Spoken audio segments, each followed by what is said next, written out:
दोस्तों, एक शहर में एक लड़की होती है। काफी दिनों से वो पुलिस भर्ती की तैयारी कर रही थी। काफी मेहनत भी कर रही थी, लेकिन उसके बावजूद भी वो पुलिस भर्ती में उसे सफलता नहीं मिल रही थी। तभी उसकी पहचान एक आदमी के साथ होती है और वो उसे पुलिस भर्ती में शामिल करने का आश्वासन देता है। ऐसा बोलकर उसके साथ वो शारीरिक संबंध बनाता है और करीब ये सिलसिला 4 सालों तक चलता है। जब लड़की को यह एहसास होता है कि ये पुलिस भर्ती के नाम पर सिर्फ मेरा शोषण कर रहा है, उसके बाद ये लड़की नजदीकी पुलिस स्टेशन जाकर उस आदमी की कंप्लेंट लिखा देती है और उसके बाद उस आदमी का सारा सच सामने आ जाता है। दोस्तों, क्या है इस कहानी के पीछे का सच, ये जानने के लिए ये कहानी आप आखिर तक सुनिए।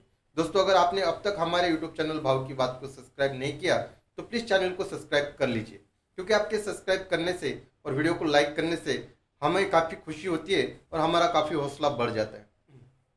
दोस्तों, ये सच्ची कहानी है महाराष्ट्र के पुणे शहर की। पुणे शहर में एक 23 साल की लड़की रहती थी और पिछले 5 सालों से वो पुलिस भर्ती के लिए ट्राई कर रही थी। उसके लिए उसने काफ़ी मेहनत भी की थी, लेकिन उसे पुलिस भर्ती में सफलता नहीं मिल रही थी। इसी दौरान करीब 4 साल पहले उसकी एक आदमी के साथ पहचान होती है और उसके बाद वो आदमी उसे पुलिस भर्ती में शामिल करने का आश्वासन देता है। दोस्तों, उस आदमी की उम्र करीब इस लड़की से 25 साल ज़्यादा थी। अब वो रोजाना उसकी प्रैक्टिस लेता है, उसके साथ बातचीत करता है, उन दोनों में दोस्ती हो जाती है। उसके बाद एक दिन उसे वो किसी होटल के कमरे में ले जाकर उसके साथ संबंध बनाता है। उसके बाद लड़की उसे बोलती है कि मुझे ये सब नहीं करना। उसके बाद वो आदमी उसे बोलता है, अगर मैं जैसा बोलता हूँ तुम वैसा करोगी तो मैं तुम्हारा सिलेक्शन 101% करा दूंगा। ये बोलने के बाद लड़की भी उसके साथ ये सब करने के लिए राजी होती है। इसके बाद ये आदमी उस लड़की को कभी किसी होटल के कमरे पे, तो कभी किसी लॉज पे, तो कभी खुद के घर पे बुलाकर उसके साथ शारीरिक संबंध रखता था। पुलिस भर्ती आती थी, पुलिस भर्ती जाती थी, लेकिन उस लड़की का सिलेक्शन नहीं हो रहा था। वो लड़की एक दिन उसे बोलती है कि 3 सालों से मैं तुम्हारा नाटक देख रही हूँ, अगर इस साल मेरी सिलेक्शन नहीं होगी तो मैं तुम्हारी एक भी बात नहीं मानूंगी। उस साल भी उस लड़की का पुलिस सिलेक्शन नहीं होता है। उसके बाद उस लड़की को एहसास होता है कि ये आदमी सिर्फ पुलिस भर्ती के नाम पर मेरा शोषण कर रहा है और मेरे साथ संबंध बना रहा है। इसके बाद वो लड़की तुरंत अपनी नजदीकी आंबेगांव पुलिस स्टेशन में जाती है और इस आदमी के खिलाफ कंप्लेंट लिखा देती है। वो लड़की इस आदमी का पूरा किस्सा पुलिस वालों को बताती है। इसके बाद पुलिस भी इस मामले को गंभीरता से लेते हुए इस लड़की की कंप्लेंट दर्ज करा लेते हैं।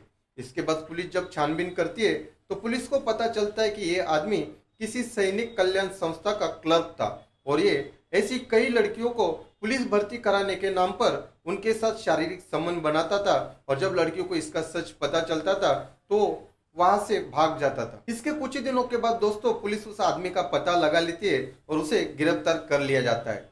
दोस्तों, इसके बाद पुलिस उसके ऊपर कार्रवाई कर रही है और दोस्तों उसे कानून जो सजा देनी है वो सजा दे देगा। लेकिन दोस्तों, ये जो आदमी है भोली भाली लड़कियों के साथ नौकरी लगाने या पुलिस भर्ती कराने के नाम पर जो शोषण कर रहे हैं, ऐसे लोगों को क्या सजा मिलनी चाहिए दोस्तों, ये हमें कमेंट बॉक्स में जरूर लिखिए। अगर इस लड़की ने जब इसके इरादे पहले से जान लिए थे, इसके साथ अगर वो उसकी बात नहीं मानती थी तो दोस्तों उस लड़की के ऊपर आज ये नौबत नहीं आई होती। दोस्तों, ये कहानी सुनकर आपकी क्या राय है ये हमें कमेंट बॉक्स में जरूर लिखिए। दोस्तों, ये कहानी सुनाने के पीछे का मकसद किसी की भी भावनाओं को ठेस पहुंचाना नहीं है, बल्कि जो समाज में हो रहा है वही सच हम आपको बताने का काम करते हैं। दोस्तों, ये सच्ची कहानी अगर आपको अच्छी लगी हो तो हमारे यूट्यूब चैनल भाव की बात को सब्सक्राइब कीजिए और बेल आइकन को दबाना मत भूलिए। तब तक के लिए अपना ख्याल रखिए, स्वस्थ रहिए। जय हिंद।